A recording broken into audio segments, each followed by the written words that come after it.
What happens when a Hollywood legend accidentally confesses to a 50-year-old lie on live TV?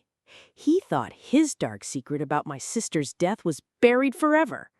Make sure you subscribe because you won't believe how one question from a quiet old woman destroyed his entire career. My name is Eleanor, and at 68, the silence in my life has become a familiar companion.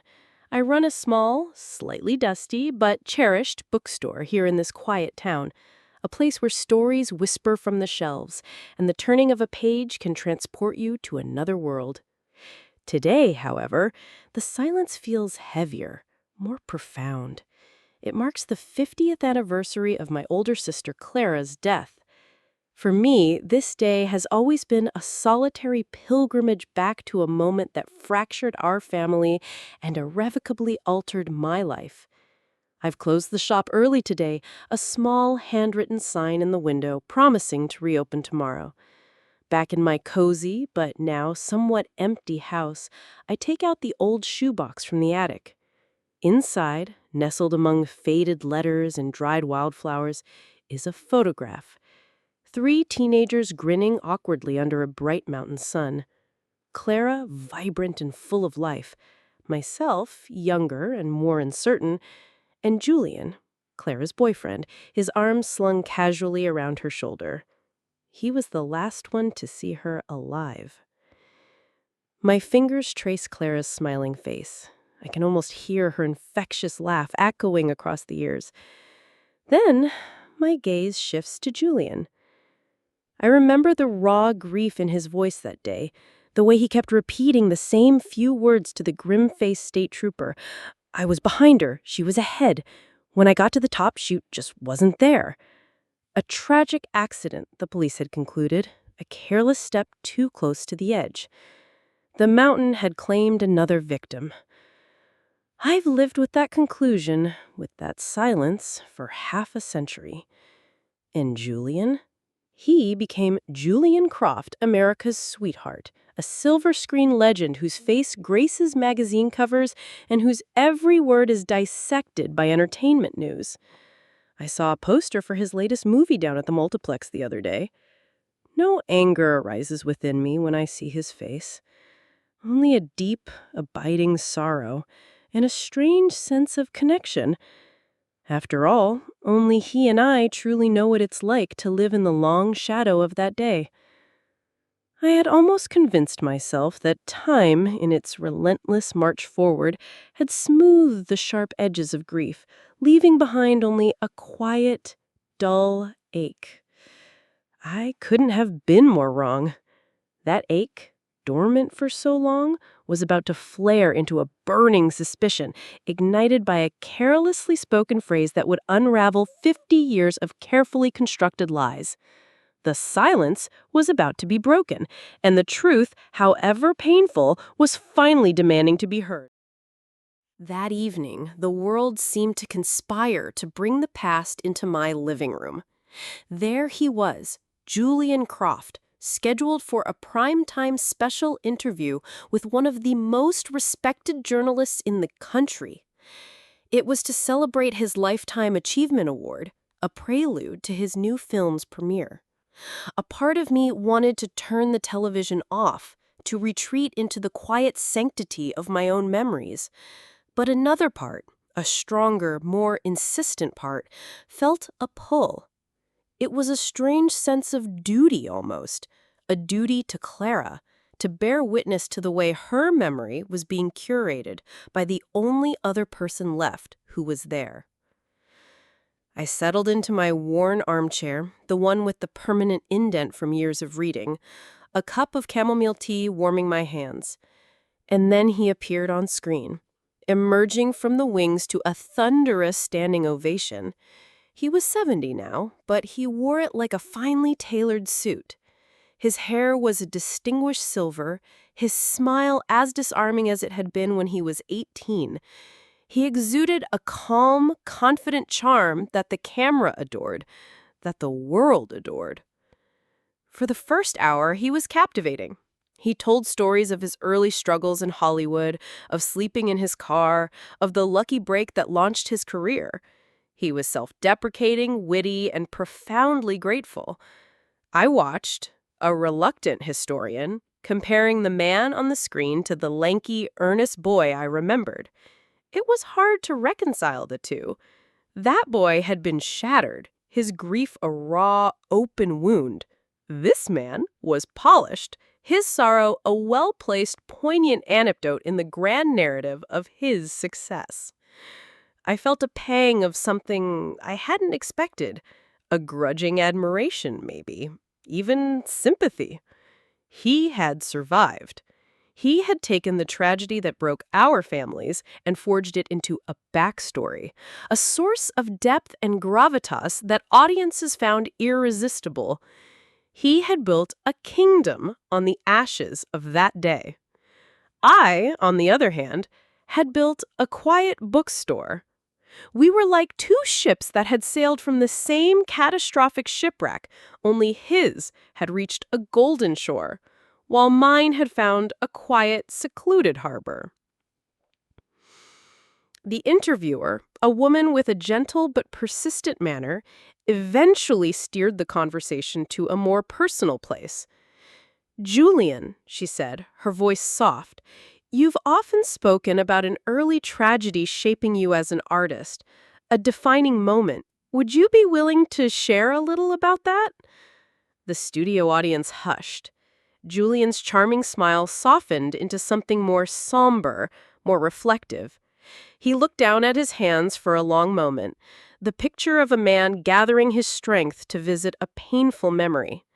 It was a masterful performance of vulnerability. My own hands tightened around my teacup. I knew he was going to talk about Clara.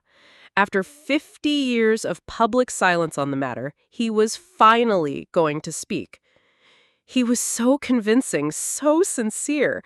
I almost allowed myself to believe that we were just victims of tragedy, two souls bound by a shared, unfortunate past.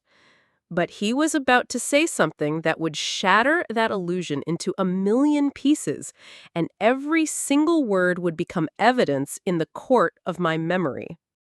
Julian Croft, America's beloved actor, looked out at the silent, adoring studio audience, but his eyes seemed to be looking through them, into the distant past.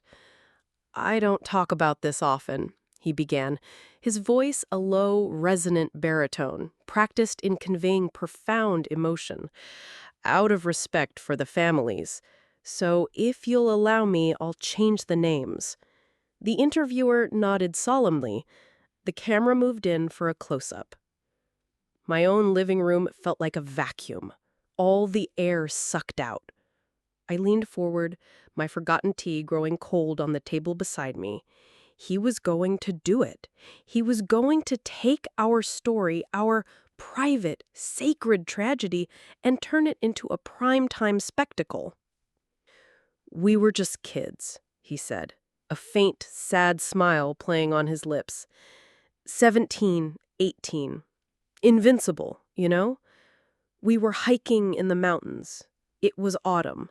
The air was so crisp and the leaves were a riot of gold and crimson. He painted the scene with the skill of a master storyteller, his words evoking the very scent of pine needles and cold mountain air. He spoke of Laura, my Clara, of her bright, fearless spirit, her laughter that he said was like wind chimes. My heart ached.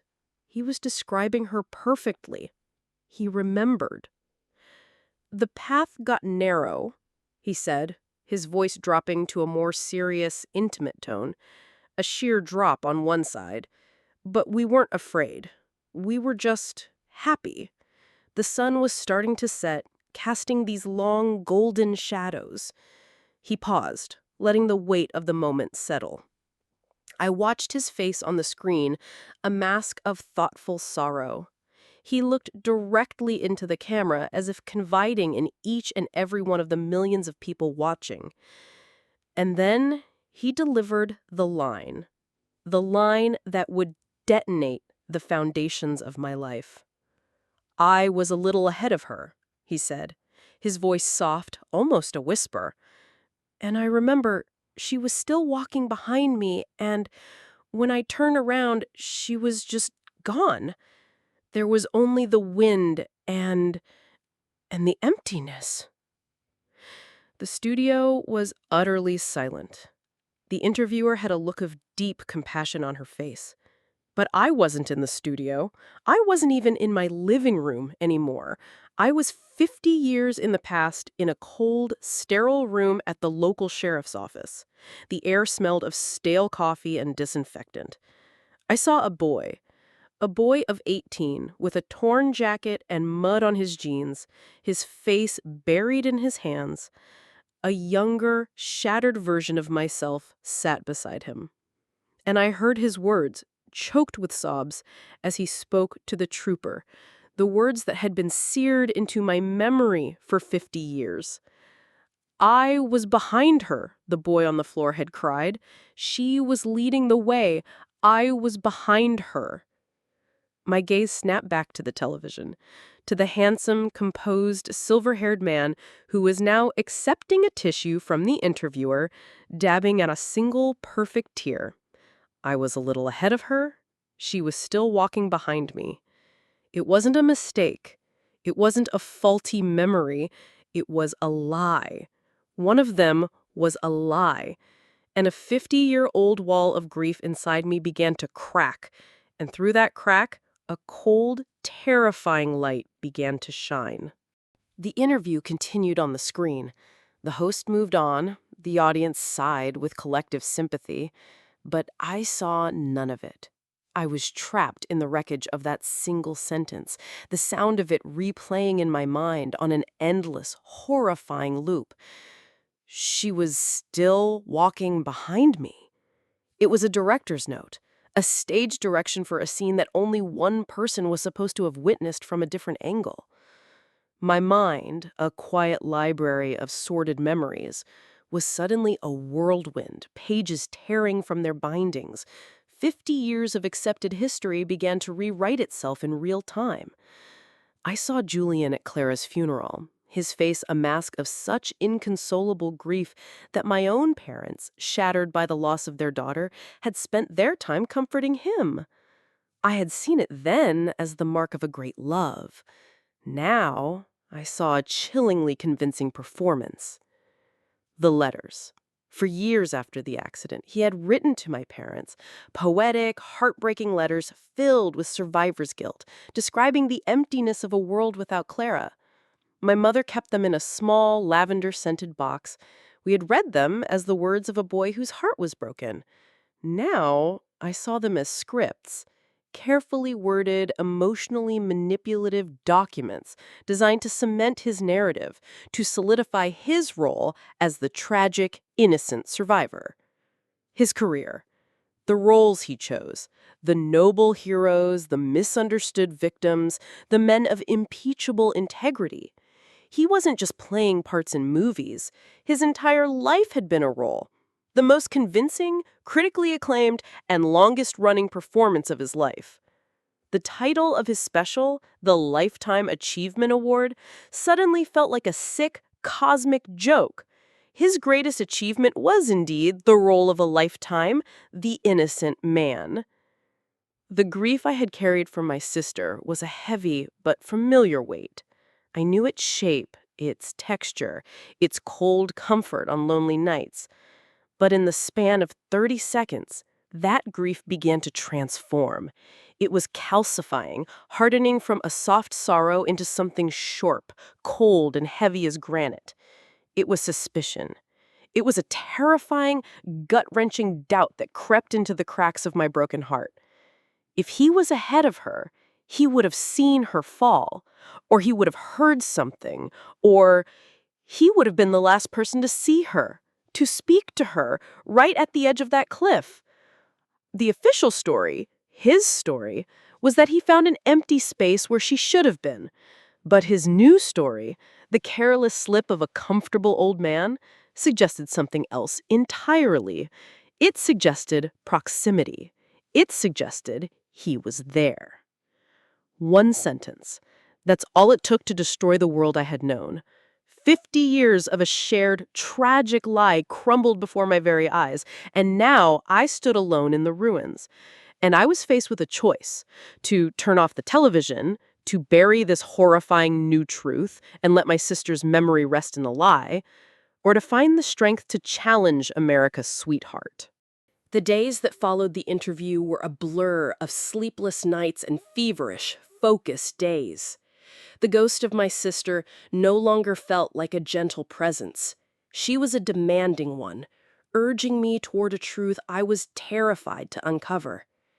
My quiet bookstore became my sanctuary and my headquarters.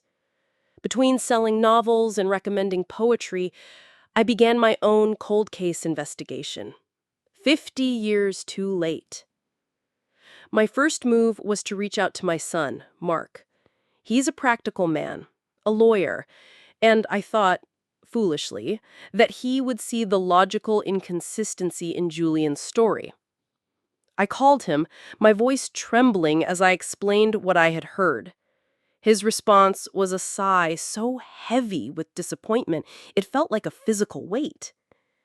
"Mom," he said, his tone patient, as if explaining something to a child. "Are you serious? You're basing this on one sentence from a TV interview? People misremember things. It's been 50 years. Please just let this go. You're talking about Julian Croft. This is not a fight you can win." When I insisted, his voice hardened. "You're becoming obsessed. This isn't healthy. You're going to tarnish Clara's memory with a conspiracy theory." He didn't offer help. He offered a warning. I hung up the phone feeling a profound and chilling loneliness. I was completely on my own. So I turned to the only witness who couldn't lie, the past itself.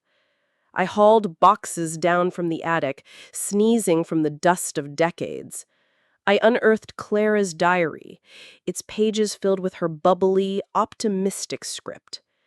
Most of it was typical teenage fare. Doodles, notes about school, dreams of the future.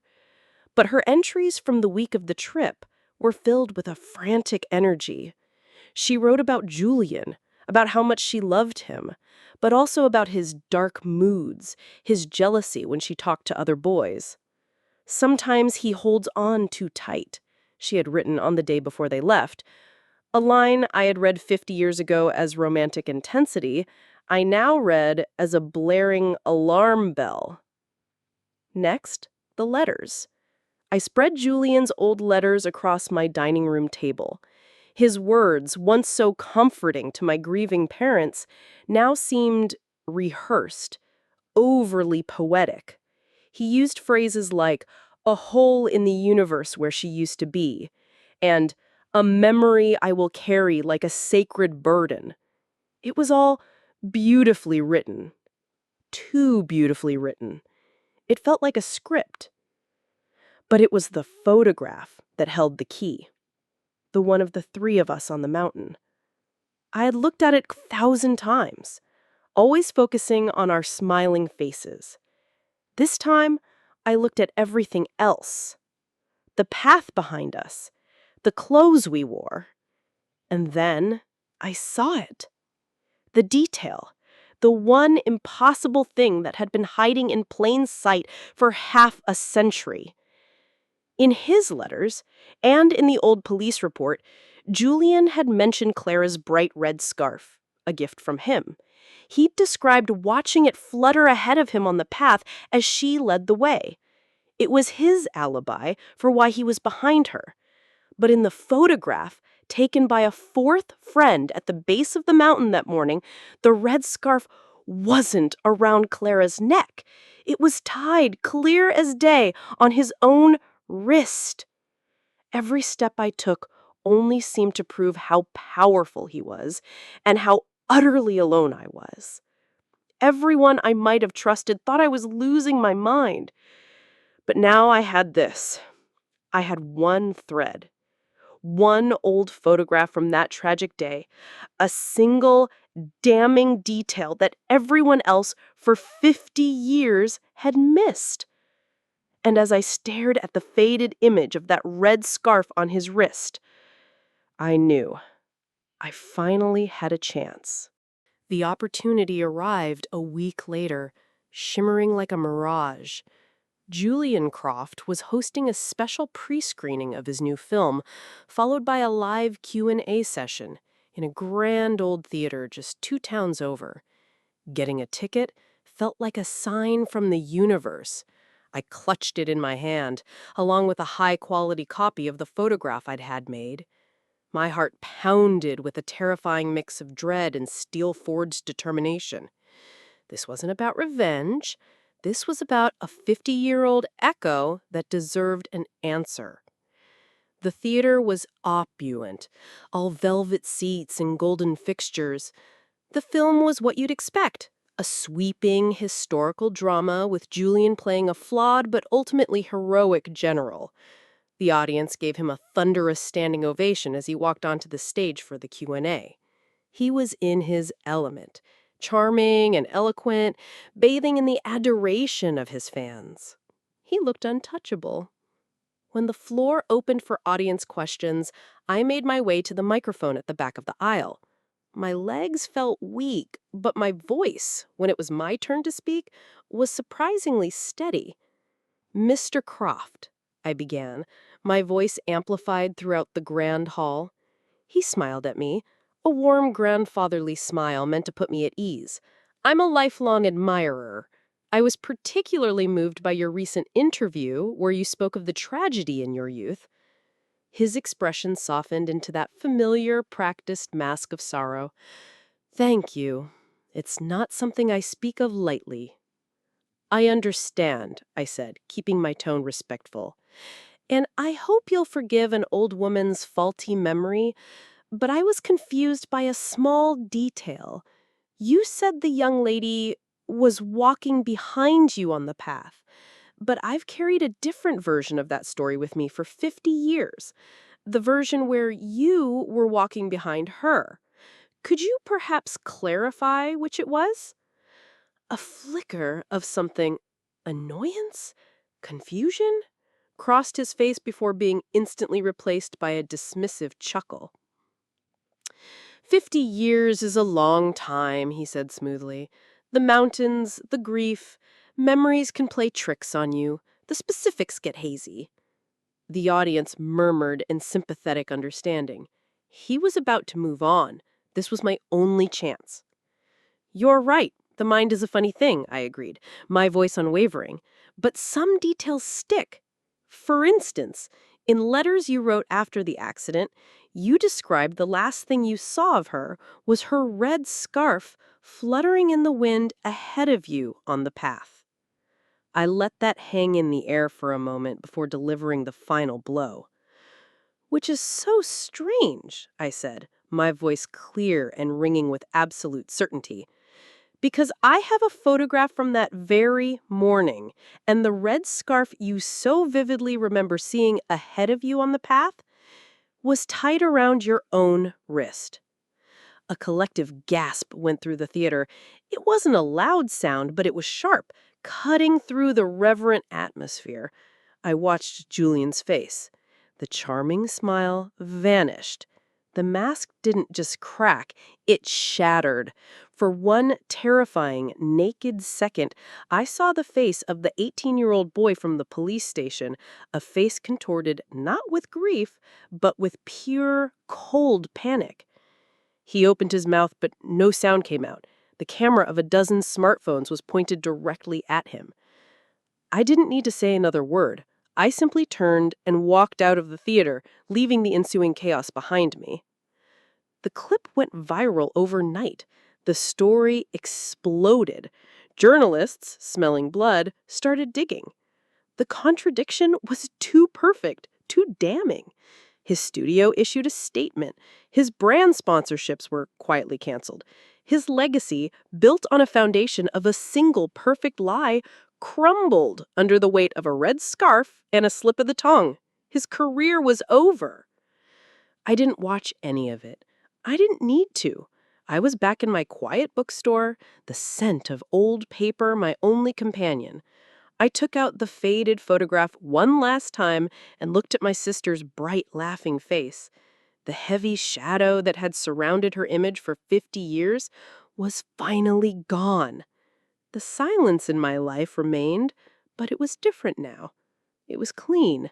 It was peaceful. It was, at long last, just silence. And justice, I realized, sometimes has the quietest voice of all.